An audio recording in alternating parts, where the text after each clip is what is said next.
Welcome to the Healing Centered Conversations podcast, where we create space for conversations that heal. I'm your host, Dr. Byron McClure, a nationally certified school psychologist. I, along with our special guests, will give you insight to promote collective healing by putting people first. Through weekly conversations with educators, psychologists, and healers, we'll discuss ways to heal, thrive, and live your best life. This is the Healing Center Conversations podcast.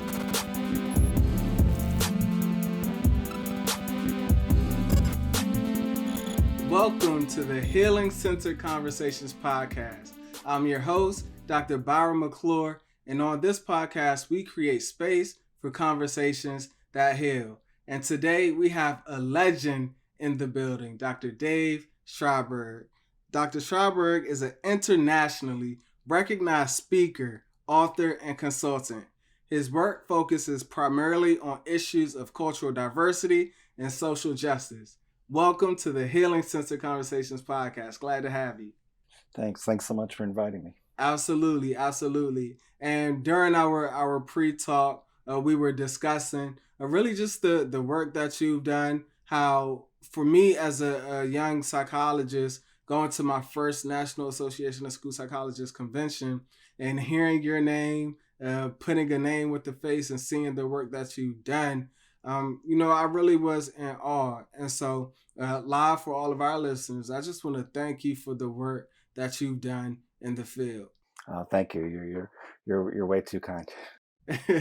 No, it's the truth. And so for those listeners who might not be familiar, who is Dave Shriberg? Big thing for me, I know the focus of this podcast is going to be around my work related to social justice. And the way I think about social justice, one of the ways I think about it is it involves both you as the person and you as a professional. So in thinking about like how, knowing the first question was going to be, who is Dave Shriberg? I kind of was thinking about that way because on the personal side and the part that I think is, the most important in terms of my overall self, I define myself as a father, a son, a husband. I think my family identity and my religious identity as a Jewish person is probably like most central to who I am. Professionally, I definitely identify as a school psychologist. I've been in the field since 2003, or actually I started grad school in 97, graduated 2003. I've been a professor I started as a practitioner, but I've been now a professor for a while. So I primarily identify as a teacher, hopefully as a mentor and as an advocate. So I think those are some of the main ways at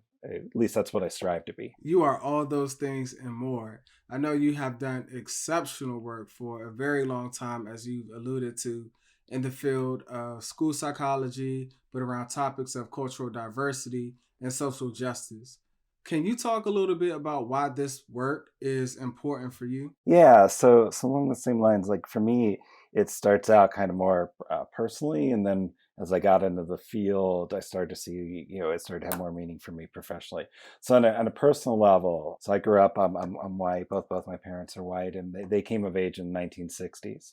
Right. And they were involved in freedom rides and civil rights protests. My father was there for Martin Luther King's I Have a Dream speech. And so I grew up, so I was born in the 70s. Like I grew up like knowing this history and this sort of message from my parents of like, I wasn't experiencing racism as a white person. It wasn't something my direct experience, but I grew up with this idea that that prejudice exists in the world, racism exists in the world.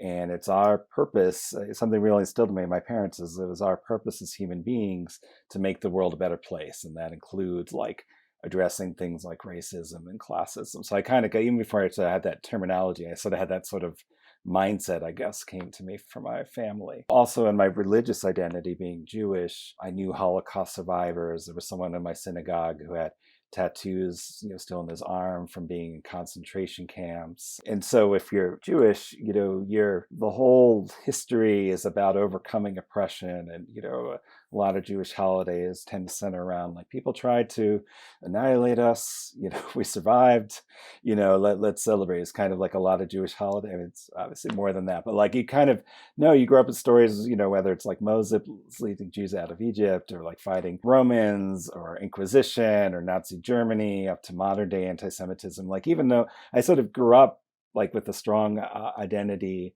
and then had some experience myself with anti-Semitism. It wasn't really until I was in college that I understood, that I realized I was white. Like, it sounds kind of stupid to say, but like I didn't really think of myself because I was Jewish. I somehow had convinced myself that whiteness went with Christianity only, and I had this sort of special kind of privilege, I guess, to not be a part of that group. And so it was a big awakening for me in college to become aware of things like white privilege, male privilege. I had thought, in my mind, my 17-year-old mind, I thought, well, I'm not consciously trying to harm anyone. So I can't be like one of those people. Like the prejudiced people are the ones that are consciously doing harm. And I didn't really have any sense of white privilege, male privilege. And so, long story shorter, like I had this sort of awakening first as an undergraduate and then on through graduate school and school psychology. And then as I did, not that I understand it all, but as I became to understand more and I started to see microaggressions and different examples of oppression all around me, you start to wonder, well, why don't other people see this? And the people that do see it, white people like myself, why aren't they saying anything? Right. And so it became just sort of a mission for me. And as I got more involved in schools, working as a practitioner, going through graduate school, and I became more aware of things like, say, a school prison pipeline or inequities in special education. Like it just, again, like I know that I miss a lot of examples of oppression because it's not, because I particularly things I don't directly experience. But there's so many things. Like I don't think you had to have a lot of advanced training to really see just examples of racism, classism, heterosexism. And our field, which I love as a school psychologist, it didn't seem like we were doing a lot collectively. And so that became just sort of a mission for me, particularly as I became a professor, to try to focus as much of my work around cultural diversity and social justice as possible. Yeah. So, Dave, I'm interested to hear, as you matriculated through college, did your experience really grow and evolve from personal experiences and things that you were involved in college? Or did your understanding of the world around you, your identity, social justice things, did it really come from marching or going to rallies or issues that were happening while you were in college as a student? It was a little bit of both, but I think it was more the things that really impacted me the most were the personal experiences. Like I had a lot invested, I still do, but especially then in seeing myself as like kind of, I knew I wasn't perfect, but I didn't, it was hard for me to kind of realize that I could be causing harm, right? Like I kind of thought, and I didn't really have the sense that the different things that I might represent to other people and just kind of some of the implications of my actions, however well intentioned they might have been or however clueless I might have been at that time. So the things that really stood out to me was when people would point out examples of male privilege, of white privilege. Like for example, someone pointed out to me that I was walking across the quad as an undergrad in campus, African American male, someone I didn't know, like walked by and like I kind of closed up and kind of gave a little more space, right? As if that person was a threat. Now, there's no reason, no person of color has ever been a threat to me. And I think at the time I was taking a class that was where I learned that like statistically, I'm far more likely to be attacked by someone of a white person, the person of color. Like it made no logical sense, right? But somehow I had learned this like internalized, what I would now call implicit bias. I didn't have that terminology then, but I realized I had it. And someone pointed it out to me and I was like, wait, I did that. And I would like catch myself and see things like that. And these little scenarios, women would point out like, hey, you can walk across campus at any time by yourself, like coming home for a party. You don't think anything of it. Like, I left a party once by myself and left a female friend behind. We weren't that far away, but I just didn't think about it. Right. And she was like, I have to think about like walking by myself, where I am as their light. Like, so I had these kind of examples of situations like that really, I think, impacted me more. I did read and I did participate in some protests, but it really was more those like human one-on-one kind of experiences that caused me to really question myself. I'd like to say that I immediately like understood it all. I didn't. At first I went through these denial, anger, like I kind of, how dare you, don't you realize that's other people? Like I went through this sort of process that ultimately led me to realize, okay, they're right. And so I was very fortunate that I had people that, cared enough to like point these things out to me, then hung with me while I was kind of sorting these things out to try to get to a better place. So those are things that kind of stand out to me more, those kind of like day-to-day examples. Yeah, and in those day to day examples, I think cumulatively they add up to kind of shape your worldview, especially going through college. Like I learned so much just in my own personal walk in undergrad, then graduate school. I share this sometimes when I have speaking engagements, but I grew up in PG County, predominantly black county in Maryland. Went to Hampton University, predominantly historically black college university. And then I don't know if you know, but I went to West Texas for graduate school, which is way out. And me and my Yeah. twin, we drove down, and I joked that a tumbleweed pulled out right in front of our car. But it was a completely new world. But it pushed my thinking, and it opened me up to conversations with people that I had never experienced before. And that really kind of helped shape my thinking around some things. And it sounds like that was a similar experience with you as well. And so I'm interested now enter the theme of social justice.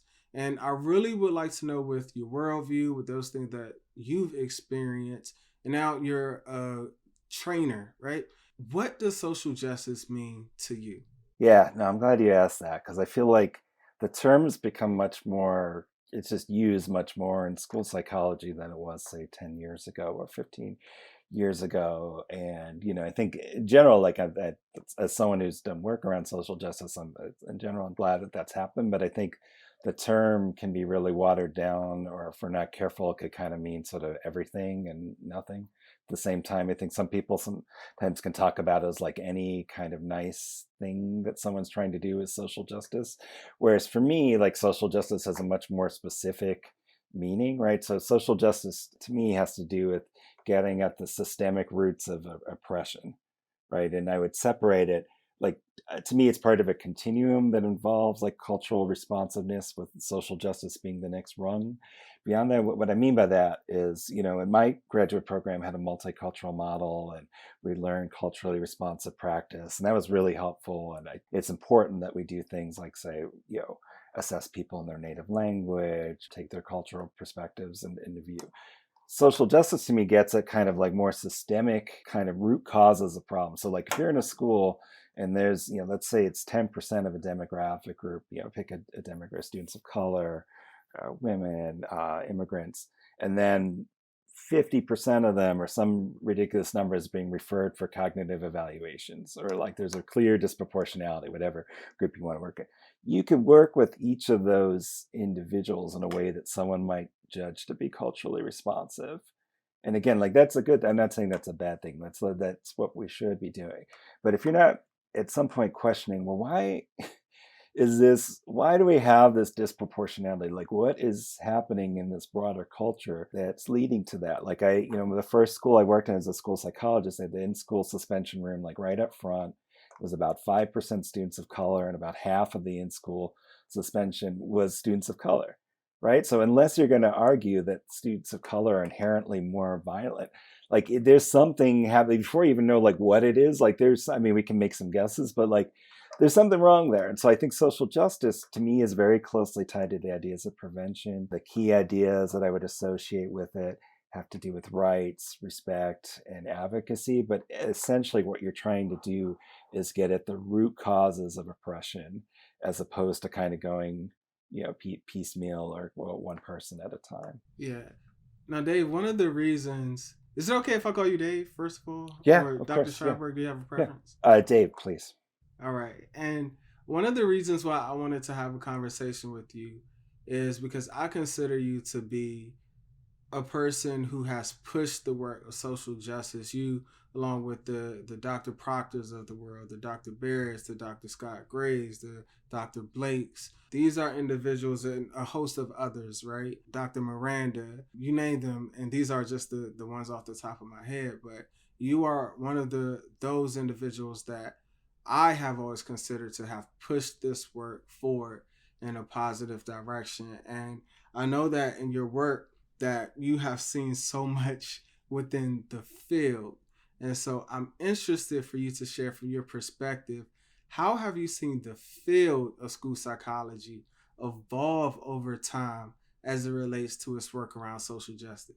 Yeah, I think there's been a real sea change, and I think the next few years are going to be really critical to whatever, happens next. Like as I was saying before, I think that there's a path forward for our field where we move towards real transformative change. And then there's another path where we kind of use sort of labels, but kind of keep doing the same thing, right? So I think, what's happened is that we've, over the last, 4, 5, 6 years, have started to use the language of social justice more. And I think we've seen the emergence of a lot of people, yourself included, just a newer, younger generation, a more diverse generation that has, influence over the field in a way that we didn't, have even 10 or 15 years ago. I think our field has always had people that whether we were using the language or not, we've always had people that would advocate, advance social justice, whether you're using how I would define it or any other kind of definition of social. That's not new. I think what's changed now is that we have more of a critical mass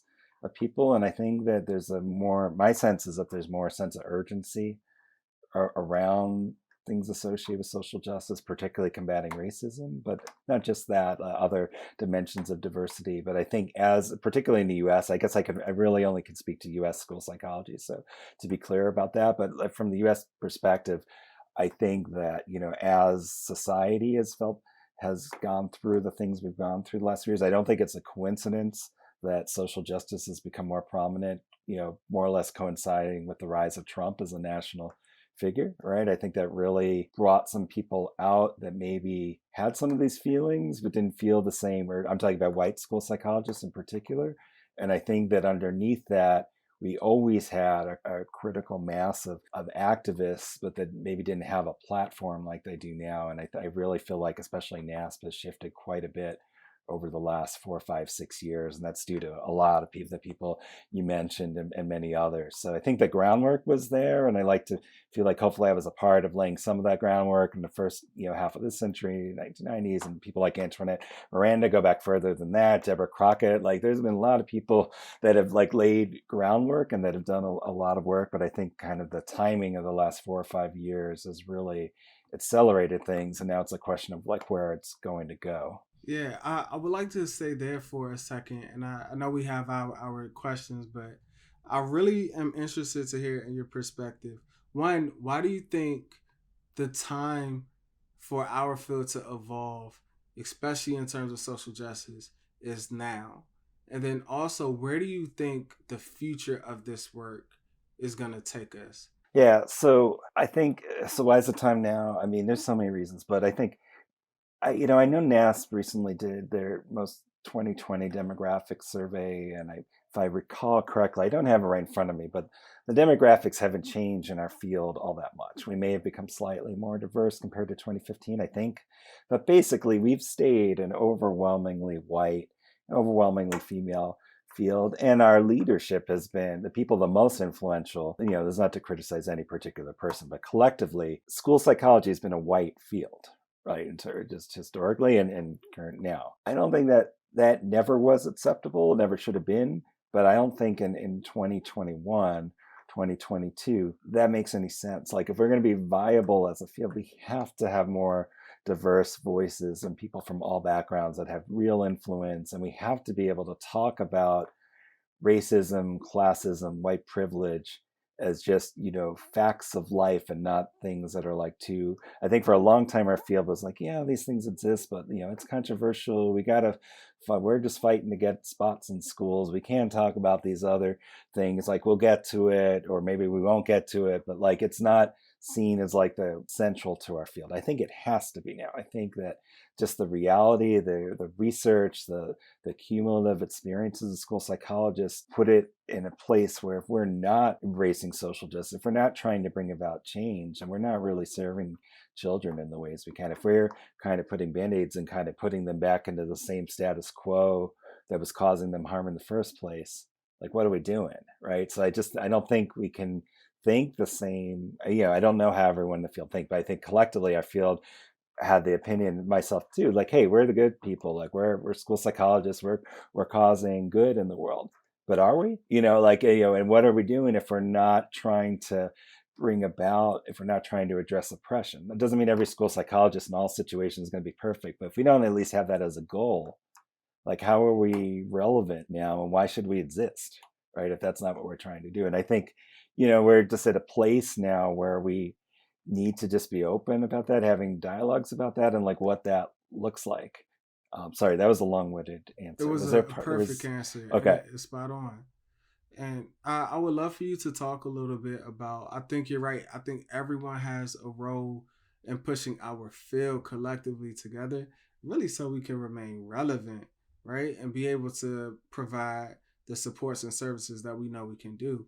But I would love for you to talk a little bit about the role of white men, especially in our field, and what role white men should be playing to promote social justice. And look, this is the Healing Centered Conversations podcast, so Yeah, we're gonna have a real conversation. I love to yeah. hear your perspective on this. Yeah, I'm so glad you asked. I mean, it's something I think about a lot, just both for myself personally, like what, am I being helpful? And if so, how? And like, how do I not cause harm? Because I think a lot of, well-meaning white people can cause a lot of harm, right? I just think that's just true. There's, research that's showing that increasingly. And, so I think, you know, what can white men do? So when I first became aware of the field, and when I was going to conferences as a graduate student in the late 90s, early 2000s, and I saw the white men around me, not every single one, to be clear, but like my impression of white men in school psychology is pretty horrifying, right? Like I saw people that seemed to have a lot of influence. They were doing all kinds of inappropriate things. Again, not everybody, I'm not trying to say everyone, but like my initial impressions of white men in school psychology in general was like, what in the world is this field, right? Like I just saw it and it just seemed so out of touch. Like I was in a graduate program, multicultural model, and the white men that were powerful just seemed very out of touch with that. Again, not every single one, right? And so I didn't want to be that person, right? And like it just made a big impression on me, like, and like they seemed to mostly hang out with each other. It was a weird kind of boys club kind of thing that, like, at least for me, held no interest. So I think that white men are kind of used to being in charge, not kind of, used to being in charge in school psychology and any other field. But I think a lot of them are kind of grappling with what's happening in society as they should. And I think the role is, I mean, everybody's a little different. People bring different skills to the table. But my core philosophy is that if we're trying to bring about change, the people that have been most directly impacted by what we're trying to change should have the greatest voice in what that change looks like, right? So if as a white male, like as I mentioned before, I was Jewish, so I just use my own, like the one area where I'm not the majority. Like I don't appreciate it when Christians try to lecture me on what is and what is not anti-Semitism and like how that should be found. Not that I have every answer, but I'm like, you're not really experiencing it. So why are you telling me exactly what it's like? And I know it's not the exact same parallels with race or every other category, but to me, that's kind of what I want to keep in mind. Like if I'm a white male, like getting involved in social justice, it's not about me. Like, and I think what a lot of white men do, or white women do this too, is like if they get involved, they're used to being the center of attention, they're used to having the most influential voice, and they come in with the expectation that the discussion should be around them and their ideas. And I think really to bring about change related to society, you need to be listening to everybody, and you need, to the extent that you're biasing, you want to bias towards people that have the most direct experience and have been impacted by whatever it is you're talking about. So like I'm straight, like if I was in a group that was about LGBTQ advocacy, why would I be the one to say, like, I might have some useful ideas, I might have a role to play, but I don't think why. So basically, along with saying, like, I think the role is to be like, to show yourself, to validate that these things are real, right? So like I think sometimes as a white male, when I say like, hey, white privilege exists, I think that even though that's not a particularly profound statement to me, it's like obvious. I think sometimes like having white people like that are, I would defer, yeah, I would really like to know what you think about this, but my impression is that like having some white people that are not trying to like dominate the space, that aren't trying to make it all about them and making, look at me, I'm a nice white person, look at me, but it's kind of more like, and not trying to do it to kind of, just to soothe their own guilt, but they're actually trying to be helpful.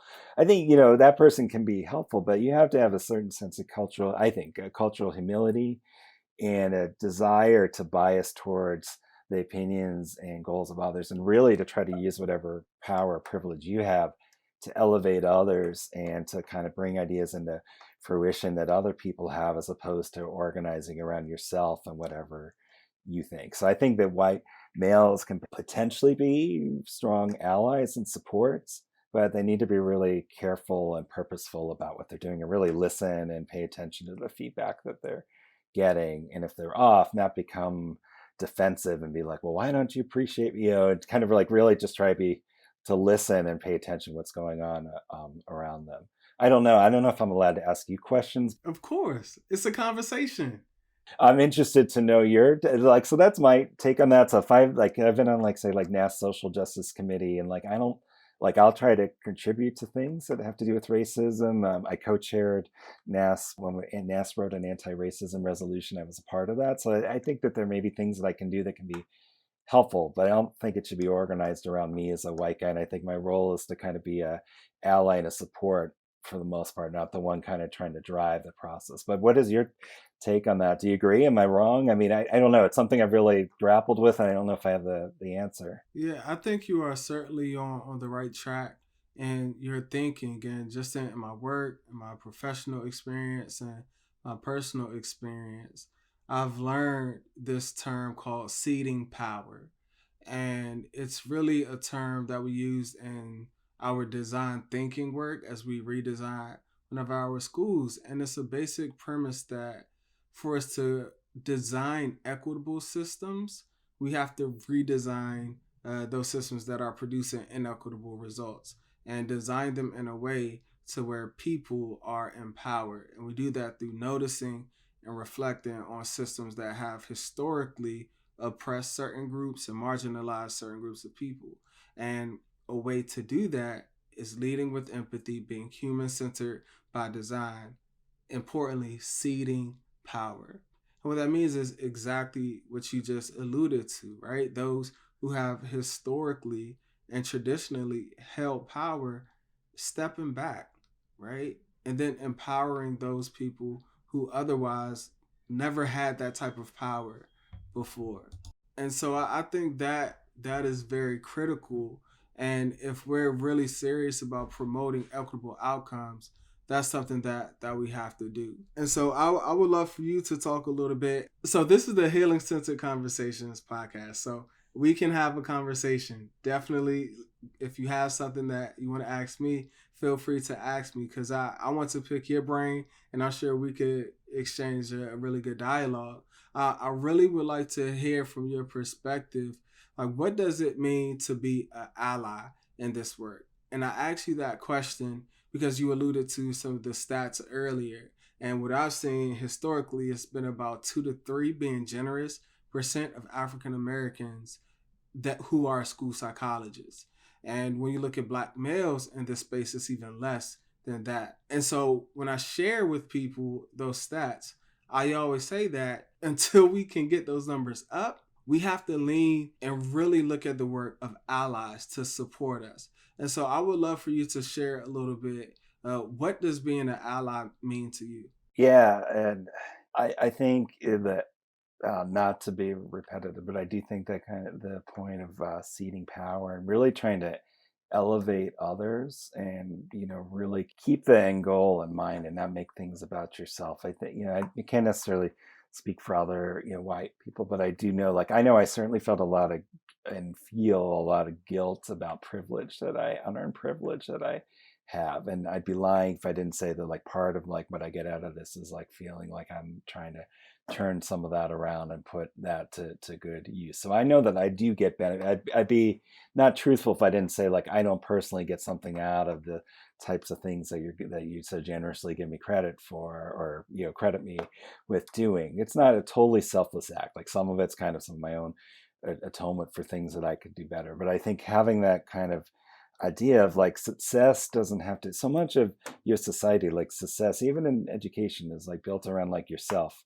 and elevating your own status. And like in my world academia, like how many publications do you have? Is your grant bigger than more than the person's next to you grant? It's like very kind of individualized. And I think to me, like being an ally is like breaking out of that mindset and seeing like the the mission is what gives us success. And if you are a part of a diverse group, and your role as an ally is using your privilege or your ideas or whatever you have to bring to help other people succeed and help the world change, like that's what the mission is, and that's what being an ally is about. If you find it, yes, like you're going to feel better as a person if you're doing those things, but if you find that the reason you're doing is all about yourself, and that whether it's alleviating guilt or like showing to other people that you're not racist or any other kind of motivation, that's just, I mean, it's going to be a part of it, but if it's just about that, then you're probably getting off the track of being an ally, and you're going to fall into patterns of whatever your other patterns are. And if you're a white person, more than likely the pattern is that you expect to be heard, and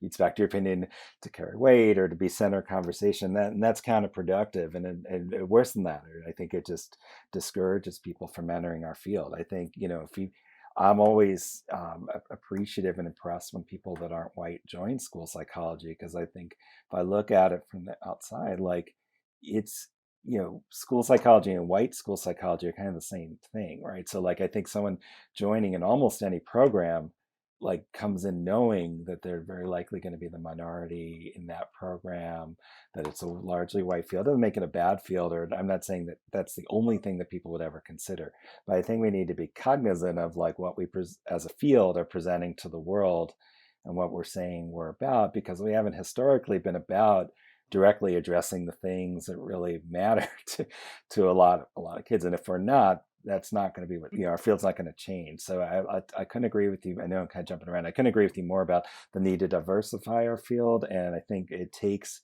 allies to do that. I really do. And it has to just be, and I guess last thing I would say is like, I really think it's not just like a set of professional skills. Like I think over time hopefully I've gotten better at listening and like picking up on cues, like checking my own ego, finding ways to work behind the scenes to elevate others. Like I've gotten, hopefully better at that and more skilled at that over time. But I also think it's not just like those kind of learned skills. It's also kind of a mindset. Like, do you start out thinking that these things are important? And do you kind of have those core values in mind? I said in the beginning, like for me, it's like rooted in things I learned as a family, my religious identity. Like it helps me, not that I don't make mistakes, but like if I have these kind of moral anchors, like this is the kind of person I am trying to be. School psychology and supporting social justice may be kind of like the vessel for that, but the reason why I'm doing it are these things, that have to do with making the world a better place. And it becomes easier for me to find ways to be a better ally than if I'm thinking along the lines of like, okay, I need to get another publication, or it would look really good on my resume to be on this committee. Like it's a different way of thinking about it. It has to be like, I think a personal value as well as like a professional, set of practices. Yeah, and it's interesting to hear you speak, especially as you discuss feeling a little bit of guilt, and some of the things that you've done, which I want to look at this from a different perspective, and I'm interested to hear your thoughts. There are people who are against movements of social justice and all of these things, and one of the reasons that people often will hear is that people will say that it's making me feel guilty and I didn't do anything wrong, or my kids didn't do anything wrong and they shouldn't be blamed for something that they didn't do. I'm interested to hear how you would respond to those people. Yeah, I know that's such a common feeling. Like on the one hand, I guess I can understand on some level, like most people don't like feeling guilty. And I think like talking about it, like evokes it. But what I don't understand is like why you feel that should take precedence over actually helping kids, right? So like to me, like what I would want to do now, it would depend on the person and exactly why they were feeling guilty. And I would want to try to, in an individual situation, I would try to leverage kind of like what I know about them, if at all. And my default assumption for somebody that goes into school psychology specifically is that the reason you go into school psychology is to help kids. Right. There's no real other reason to do it. I'm just today been reading a bunch of applications for students that are, want to come to graduate school and school psychology. All of them talk about wanting to help kids in some way or another. Like that's the common denominator. How they do it is different. So I would want to try to get back to kind of like put the focus away from your feelings of discomfort and more towards like the mission of what it is that we're trying to do. right? And I think if you have people thinking from the frame, and again, like people can have great amounts of denial and anger about racism, classism, heterosexism, religious oppression, xenophobia, intersectionalities between all those things. So I know that by itself is not for everybody going to do. But I think if you're orienting around what do we need for kids, and if you have people that have at least some concept of reality that racism exists, they can talk about, like, they may not be able to talk about at that moment their discomfort, but if you can kind of get them thinking, well, what do kids actually need from school psychologists to do well? And then should our own feelings of discomfort be blocking that? I think fewer people would consciously say, yes, my feelings are more important than what's best for kids. I know some people would say that. I'm not naive, but I think just kind of, again, like kind of having that focus on kids and really trying to figure out kind of where that's coming from. Which I think is really different. Some people are doing that; they're just closed, and like you may not be able to talk with them too much. But I think a lot of school psychologists, they haven't thought about it. They see themselves as like the heroes of the story as school psychologists. Like that's how and I love school psychology. I do. And it's hard to think if you have dedicated your life to school psychology, or if you have it's hard to feel like you are causing harm. So I think that just takes some time. I mean, you know about healing conversations much better than I do, but I think that it takes somebody with some skill, with that kind of skill, to be able to get past a person. Because I think a lot of people that say things like that, it's possible to get them to a different place. That's just their starting point, but it doesn't have to be their ending point. Yeah, and I like how you phrase that. It doesn't have to be their ending point. And I've had several guests on, and they always talk about being healing centered. Healing in general involves a journey, that it takes time. It takes practice having these tough conversations. So ultimately, we can get somewhere, right? Whatever that mission might be, it takes time to do the work.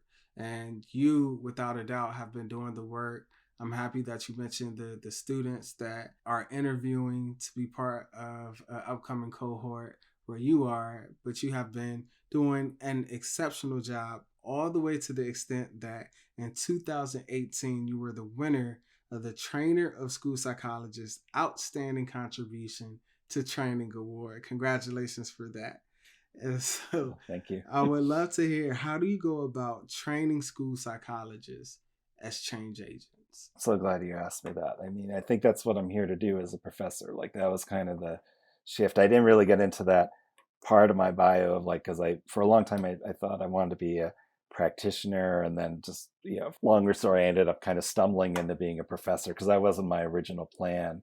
So I think for me, like I try to approach teaching similar to being the way I would approach being in practice, in that your goal is to really support and elevate your students. And now for me, it's graduate students, and then I teach some undergrads too. So now they're just older, it's 18 plus basically, and mostly students in their 20s. So there's some older than that as opposed to 8, 10, 12-year-olds. But to me, it's a similar kind of idea, right? Like our goal as school psychologists is to help people to achieve their fullest potential.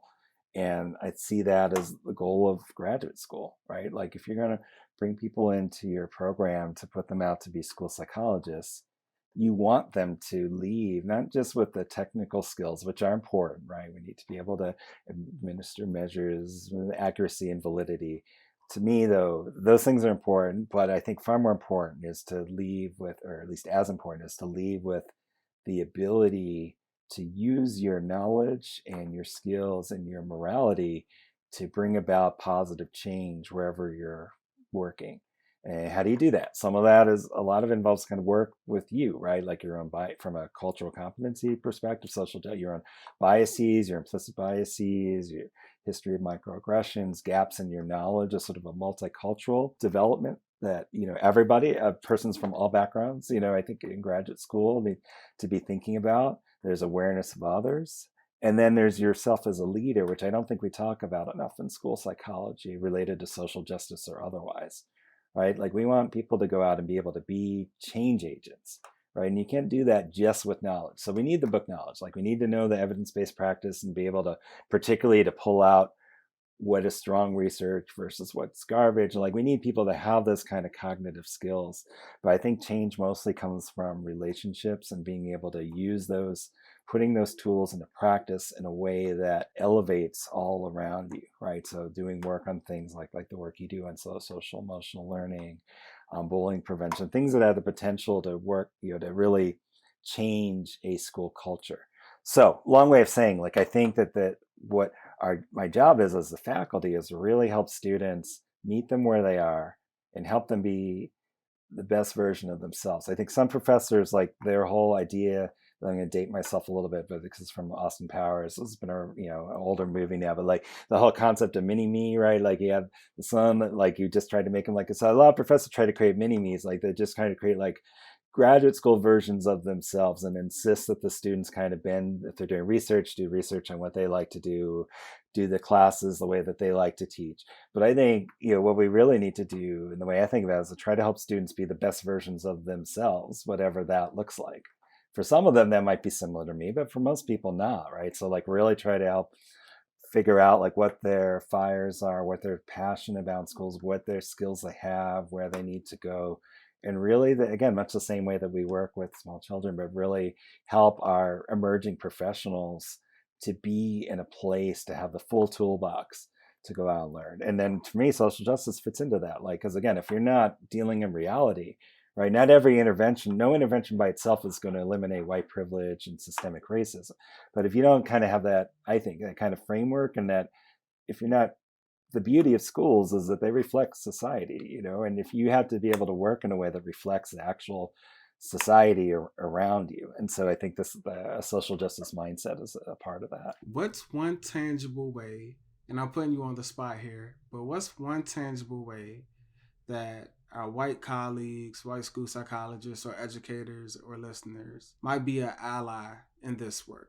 That's a really good question. I think that at a basic level, and I guess maybe if it's okay if I answer from the perspective of being a professor, following up on the last question, I think at a basic level, one of the things that all professors should do that can all be really helpful, and I think we're not only helpful from white professors or white male professors or older white male professors like me, but perhaps sometimes particularly helpful from white male professors, is to validate to students that they belong there, they care, you care about them, and they matter.